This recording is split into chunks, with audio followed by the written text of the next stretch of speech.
The Human Development Index measures the level of development of every country. It emphasizes that people and their capabilities determine the development of a country, not just economic growth alone.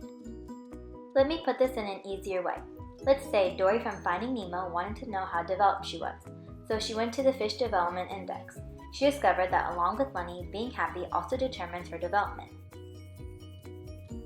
HDI scored on a scale of 0 to 1, with 0 being the least developed and 1 being the most developed. Therefore, it shows whether a country is an MDC, LDC, or NIC.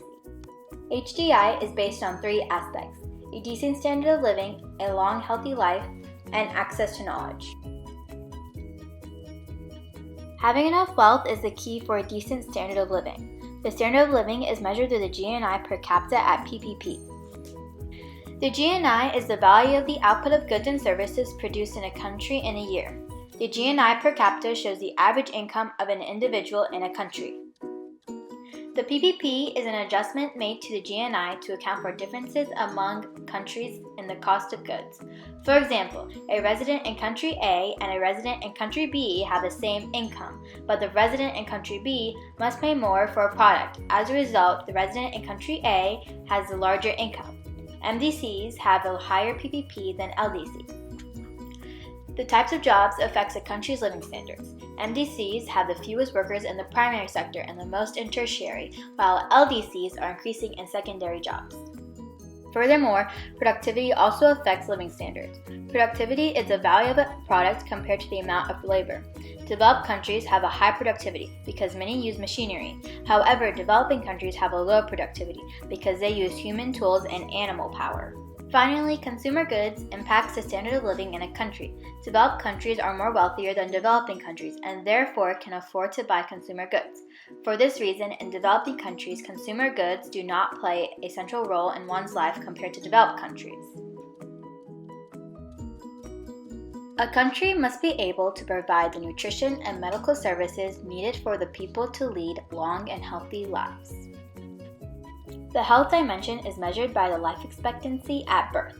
MDCs have more medical services and care for others who are unable to work. This causes people to live longer and the MIR to decrease, which results in a higher life expectancy. Because of the considerable number of medical services, the percentage of older people and younger people are the same. In contrast, LDCs lack medical services. 6% of infants die from the insufficiency of medicine or malnutrition. This leads to a low life expectancy. Thus, there are 6 times more younger people than older people. The third and final aspect is education. It is measured by the quantity of schooling, including the number of years that the average age, 25 and older, has spent in school, and the quality of schooling, such as the pupils per teacher ratio. The literacy rate shows the percentage of people who can read and write in a country. MDCs have a higher literacy rate because the number of years of schooling is much larger and the pupils per teacher ratio is much smaller than LDCs. The HDI has many significant components that helps us see the world in a whole new way rather than through an economical perspective alone. Although some countries are quite poor in terms of GNI, their Human Development Index is high.